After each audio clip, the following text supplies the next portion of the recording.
कल की पुराण और गरुड़ पुराण में ऐसी बातें लिखी गई हैं जो आपके रोंगटे खड़े कर सकती हैं। कलयुग के अंत की दृष्टि केवल कल्पना करने से ही मनुष्य का मन भय और आश्चर्य से भर सकता है। यह युग इतना भयावह होगा कि यह आपके दिल को झकझोर कर रख देगा। लेकिन यह कोई काल्पनिक कहानी नहीं, बल्कि हकीकत है। इन पवित्र ग्रंथों में लिखी गई बातें हमें आने वाले समय की भयंकर सच्चाई से अवगत कराती हैं। आज हम इन्हीं के बारे में विस्तार से जानेंगे और आपको बताएंगे। हमारा निवेदन है कि इस जानकारी को अंत तक पढ़ें और हमारे साथ बने रहें। कलयुग के अंत की कहानी को जानने से पहले आइए कुछ उन पहलुओं को समझते हैं जो सृष्टि के इस चक्र को समझने में महत्वपूर्ण हैं। सबसे पहले हम उस कहानी को जानेंगे जो इन ग्रंथों में वर्णित है। इसके बाद हम आपको वे सभी मनोरंजक और भयावह दृश्य बताएंगे जो कलयुग के अंत में घटित होंगे। तो हमारे साथ बने रहें, क्योंकि यह यात्रा न केवल ज्ञानवर्धक होगी बल्कि आपको गहराई से सोचने पर भी मजबूर करेगी। हिंदू शास्त्रों में कलयुग की आयु 4,32,000 वर्ष मानी गई है। यह विवरण भागवत पुराण, विष्णु पुराण, लिंग पुराण और गरुड़ पुराण वश में मिलता है। कलयुग की शुरुआत महाभारत युद्ध के बाद द्वापर युग के अंत में मानी जाती है। वर्तमान में लगभग 5,000 वर्ष बीत चुके हैं और अभी भी लगभग 4,27,000 वर्ष शेष हैं। इन ग्रंथों में कलयुग के लक्षण, मानव व्यवहार और इसके अंत के संकेतों का वर्णन किया गया है, जो हमें इस युग की चुनौतियों के प्रति सचेत करते हैं। महाभारत के युद्ध की समाप्ति के पश्चात जब धर्मराज युधिष्ठिर हस्तिनापुर के सिंहासन पर आसीन हुए, उनके मन में सृष्टि के भविष्य को लेकर अनेक प्रश्न और चिंताएं उत्पन्न हुई। द्वापर युग अब समाप्ति की ओर था और कलयुग के आगमन के संकेत स्पष्ट रूप से दिखाई देने लगे थे। युधिष्ठिर को यह भय सता रहा था कि आने वाले युग में मानव जीवन का स्वरूप क्या होगा, धर्म की स्थिति क्या रहेगी और सत्य का क्या हश्र होगा। इस चिंता का समाधान पाने के लिए उन्होंने अपने चारों भाइयों भीम, अर्जुन, नकुल और सहदेव के साथ भगवान श्री कृष्ण से परामर्श करने का निश्चय किया। युधिष्ठिर ने अपने भाइयों को बुलाया। अर्जुन, जो हमेशा युद्ध के लिए तत्पर रहते थे, ने चिंतित स्वर में पूछा, हे बड़े भ्राता, आप इतने व्याकुल क्यों हैं? क्या किसी शत्रु ने हस्तिनापुर पर आक्रमण करने का दुस्साहस किया है? यदि ऐसा है तो आप आज्ञा दीजिए, मैं अभी जाकर उसका नाश कर दूंगा। युधिष्ठिर ने गहरी सांस लेते हुए कहा, हे अर्जुन, मैं तुम्हारे पराक्रम से भली भांति परिचित हूं। इस पृथ्वी पर कोई भी शत्रु इतना साहसी नहीं कि हस्तिनापुर पर आक्रमण का विचार भी करे। मेरी चिंता किसी बाहरी शत्रु से नहीं बल्कि कलयुग के आगमन से है। मुझे यह भय सता रहा है कि आने वाले समय में मानव समाज किस दिशा में जाएगा, धर्म और सत्य की क्या स्थिति होगी। भीम, जो अपने बड़े भाई की हर चिंता में सहभागी होते थे, बोले, हे भैया, आपकी चिंता हमारे मन में भी भय और अनिश्चितता उत्पन्न कर रही है। कृपया हमें बताइए कि कौन सा संकट हमारे सामने है। युधिष्ठिर ने गंभीर स्वर में उत्तर दिया, हे भीम, तुम ठीक कहते हो। एक भयंकर संकट आने वाला है। मैं कल युग के प्रभावों के बारे में सोचकर चिंतित हूं। इसलिए मैंने निश्चय किया है कि हमें द्वारिकाधीश श्री कृष्ण के पास जाना चाहिए। केवल वही हमें इस चिंता से मुक्ति दिला सकते हैं। सभी पांडवों ने युधिष्ठिर की बात से सहमति जताई। अर्जुन ने कहा, आप सत्य कह रहे हैं भैया। श्री कृष्ण ही इस समय सबसे ज्ञानी और भविष्य दृष्टा हैं। हमें उनके पास जाना चाहिए। भीम ने भी उत्साहपूर्वक कहा, हे धर्मराज, मैं आपके साथ हूं। हम सब द्वारिका चलकर श्री कृष्ण से परामर्श करेंगे। इस प्रकार सभी पांडव द्वारिका की ओर प्रस्थान करने लगे। द्वारिका की पवित्र नगरी में पहुंचकर पांडवों का भगवान श्री कृष्ण ने हार्दिक स्वागत किया। युधिष्ठिर ने उनके चरणों में प्रणाम करते हुए कहा, हे केशव, आपको बारंबार नमस्कार। आप तो अंतर्जनानी हैं। द्वापर युग अब समाप्त होने वाला है और कल युग के संकेत दिखाई दे रहे हैं।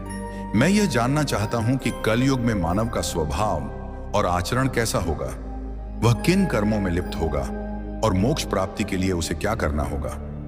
श्री कृष्ण ने मुस्कुराते हुए कहा, हे धर्मराज, आपकी जिज्ञासा उचित है। कलयुग के प्रभावों को समझना अत्यंत महत्वपूर्ण है, किंतु इसका उत्तर मैं आपको सीधे नहीं दे सकता। इसके लिए आपको और आपके भाइयों को कुछ विशेष अनुभव प्राप्त करने होंगे। युधिष्ठिर ने उत्सुकता से पूछा, हे माधव, आप जिस प्रकार की परीक्षा की बात कर रहे हैं, उसके लिए हमें क्या करना होगा। श्री कृष्ण ने कहा, हे महाराज, आपको और आपके चारों भाइयों को अलग अलग दिशाओं में स्थित घने और रहस्यमय वनों में जाना होगा। वहां आपको कुछ विचित्र और अद्भुत दृश्य दिखाई देंगे। उन अनुभवों को मेरे पास लौटकर साझा करें, तब मैं आपको कलयुग के प्रभावों के बारे में विस्तार से बताऊंगा। युधिष्ठिर ने कहा, जैसी आपकी आज्ञा केशव। आप जिस स्थान की ओर संकेत करेंगे हम वहां जाने को तैयार हैं। श्री कृष्ण ने कहा, आप और आपके भाई अलग अलग दिशाओं में जाइए। वहां भयंकर वन है। उनमें कोई असामान्य घटना दिखे तो उसे मेरे पास लौटकर बताइए। मैं आपको कलयुग का रहस्य समझाऊंगा। पांडवों के वन में अनुभव। श्री कृष्ण की आज्ञा का पालन करते हुए पांडव अपने रथों से उतरे और पैदल ही वन की ओर चल पड़े। वन का वातावरण शांत किंतु रहस्यमय था। पांडव अलग अलग दिशाओं में गए ताकि अधिक से अधिक अनुभव प्राप्त कर सकें। युधिष्ठिर का अनुभव। युधिष्ठिर को एक घने वन में एक विचित्र दृश्य दिखा। उन्होंने एक विशालकाय हाथी देखा जिसके 2 सूंड थे। यह हाथी अपनी दोनों सूंडों से वन के पेड़ों को उखाड़ रहा था, मानो उसकी शक्ति अतुलनीय हो। युधिष्ठिर आश्चर्यचकित हो गए और सोचने लगे कि यह दृश्य क्या संकेत देता है। अर्जुन का अनुभव। अर्जुन एक शांत और सुंदर वन में पहुंचे जहां पक्षियों की मधुर चहचहाहट गूंज रही थी। वहां उन्होंने एक विशाल पक्षी देखा जिसके पंखों पर वेदों की रचाएं लिखी थीं, किंतु यह पक्षी मृत जीवों का मांस खा रहा था। अर्जुन ने सोचा, यह कैसा विरोधाभास है। एक ओर वेदों का ज्ञान, दूसरी ओर मांसाहार। भीम का अनुभव। भीम एक हरे भरे चारागाह में पहुंचे जहां गायों का झुंड चल रहा था। वहां उन्होंने देखा कि एक गाय ने बछड़े को जन्म दिया और उसे इतनी जोर से चाटने लगी कि बछड़ा लहूलुहान हो गया। भीम ने सोचा, यह कैसी ममता है जो अपने ही बच्चे को घायल कर रही है। सहदेव का अनुभव। सहदेव एक शांत जलाशय के पास पहुंचे जहां 7 कुएं थे। 6 कुओं में पानी भरा था, किंतु सबसे गहरा बीच वाला कुआं पूरी तरह सूखा था। सहदेव ने इस दृश्य को देखकर सोचा कि यह क्या संकेत देता है। नकुल का अनुभव। नकुल एक पर्वतीय क्षेत्र में पहुंचे जहां ऊंचे ऊंचे पर्वतों पर हरे भरे वृक्ष थे। उन्होंने देखा कि एक विशाल शिला पहाड़ से लुढ़क रही थी जो अपने रास्ते में बड़े बड़े वृक्षों को उखाड़ रही थी, किंतु एक छोटे से पौधे के पास पहुंचते ही वह शिला रुक गई। नकुल इस दृश्य से स्तब्ध रह गए। श्री कृष्ण द्वारा अनुभवों का अर्थ शाम होते ही पांडव वन से लौटे और श्री कृष्ण के पास अपने अनुभव साझा करने पहुंचे। युधिष्ठिर का अनुभव। युधिष्ठिर ने कहा, हे प्रभु, मैंने 1-2 सूंडों वाला हाथी देखा। श्री कृष्ण ने मुस्कुराते हुए कहा, हे धर्मराज, यह दृश्य दर्शाता है कि कलयुग में शासक दोनों ओर से शोषण करेंगे। वे प्रजा से सेवा और भक्ति मांगेंगे, किंतु अपने स्वार्थ के लिए उनका दोहन करेंगे। दिखावे में वे धर्मी होंगे, किंतु अंदर से स्वार्थी। अर्जुन का अनुभव। अर्जुन ने बताया, प्रभु, मैंने एक पक्षी देखा जिसके पंखों पर वेदों की रचाएं थीं, किंतु वह मांस खा रहा था। श्री कृष्ण ने कहा, हे अर्जुन, कलयुग में विद्वान और पंडित कहलाने वाले लोग ज्ञान तो रखेंगे, किंतु उनका हृदय पवित्र नहीं होगा। वे धर्म और वेदों का उपयोग केवल धन कमाने के लिए करेंगे। भीम का अनुभव। भीम ने कहा, प्रभु, मैंने एक गाय को अपने बछड़े को इतना चाटते देखा कि वह घायल हो गया। श्री कृष्ण ने उत्तर दिया, हे भीम, कलयुग में माता पिता का अत्यधिक स्नेह बच्चों को आत्मनिर्भर बनने से रोकेगा।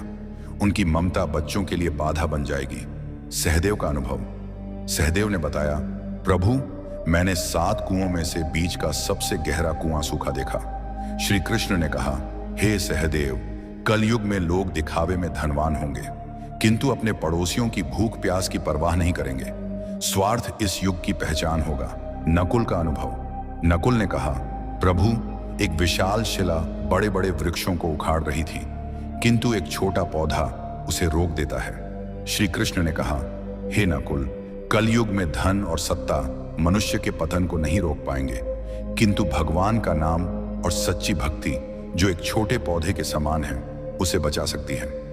गरुड़ पुराण में एक प्रसंग में गरुड़ जी ने भगवान विष्णु से प्रश्न किया, हे प्रभु, 4 युगों सतयुग, त्रेता युग, द्वापर युग और कलयुग में कलयुग को सबसे भयावह क्यों माना जाता है? इसके अंत के क्या संकेत होंगे और यह युग कैसे समाप्त होगा? भगवान विष्णु ने उत्तर दिया, हे गरुड़, कलयुग में अधर्म, स्वार्थ और पाप का बोलबाला होगा।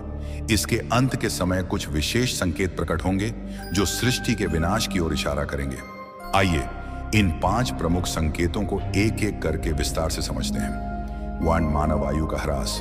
कल युग के अंत में मानव जीवन की आयु अत्यंत कम होकर मात्र 20 वर्ष रह जाएगी। लोग 12 वर्ष की आयु में ही वृद्धावस्था के लक्षण दिखाने लगेंगे। उनके बाल सफेद हो जाएंगे, चेहरों पर झुर्रियां पड़ जाएंगी और शरीर कमजोर व रोगग्रस्त हो जाएगा। यह शारीरिक पतन मानव की जीवन शैली और नैतिकता के ह्रास का परिणाम होगा। लोग अस्वास्थ्यकर भोजन, अनियमित दिनचर्या और तनावग्रस्त जीवन जीने के कारण शारीरिक और मानसिक रूप से कमजोर हो जाएंगे। स्त्रियां 8 से 9 वर्ष की अल्पायु में ही संतान को जन्म देने लगेंगी, लेकिन उनकी शारीरिक स्थिति इतनी कमजोर होगी कि वे बच्चों का पालन पोषण ठीक से नहीं कर पाएंगी। बच्चे कुपोषण और कमजोरी के शिकार होंगे, जिससे समाज में अस्वस्थ और कमजोर पीढ़ियां उत्पन्न होंगी। इस कारण पारिवारिक और सामाजिक संरचना पूरी तरह चरमरा जाएगी। लोग अपनी भौतिक आवश्यकताओं की पूर्ति में इतने व्यस्त रहेंगे कि परिवार और रिश्तों के प्रति उदासीन हो जाएंगे। यह संकेत कलयुग के उस दौर को दर्शाता है जहां मानव की शारीरिक और मानसिक शक्ति का पूर्ण ह्रास हो जाएगा। समाज में अव्यवस्था, अशांति और अराजकता का बोलबाला होगा। लोग एक दूसरे के प्रति प्रेम और विश्वास खो देंगे और स्वार्थ ही जीवन का आधार बन जाएगा। यह स्थिति हमें चेतावनी देती है कि शारीरिक और मानसिक स्वास्थ्य को बनाए रखने के लिए संतुलित जीवन शैली और नैतिकता का पालन आवश्यक है। 2. पतिव्रता स्त्रियों का लोभ। कलयुग के अंत में नैतिकता और धर्म का इतना ह्रास हो जाएगा कि पतिव्रता स्त्रियां लगभग लुप्त हो जाएंगी। एक स्त्री कई पुरुषों के साथ संबंध स्थापित करेगी, जो सामाजिक और नैतिक पतन का स्पष्ट संकेत होगा। लोग धार्मिक कार्यों जैसे पूजा पाठ, श्राद्ध, अंतिम संस्कार और विवाह जैसे संस्कारों को पूरी तरह त्याग देंगे।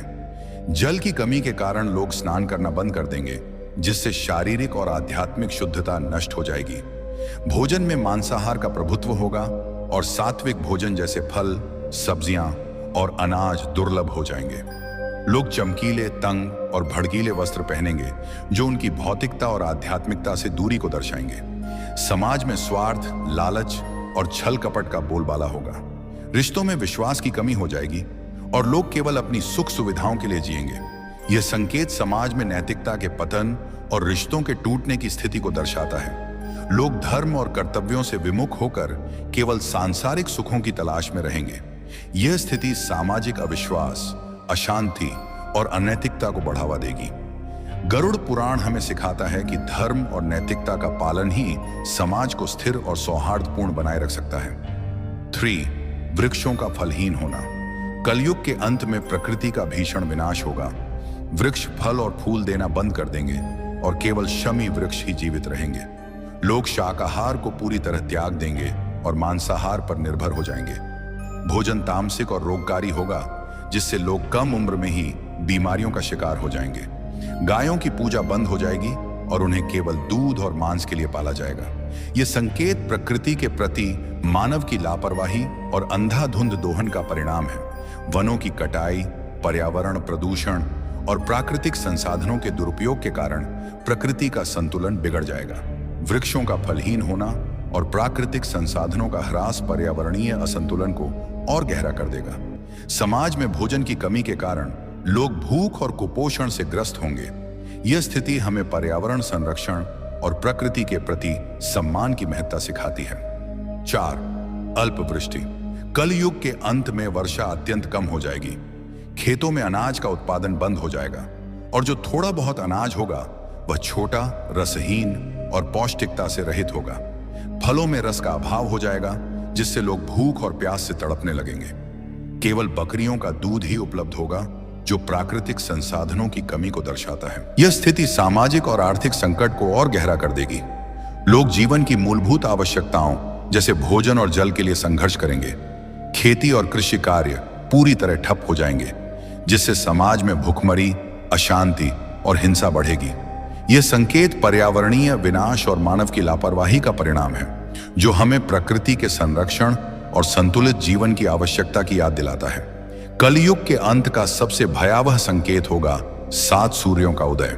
भगवान विष्णु सूर्य की किरणों में विराजमान होकर पृथ्वी का सारा जल सोख लेंगे। 7 सूर्यों की तीव्र गर्मी से संपूर्ण सृष्टि जलकर राख हो जाएगी।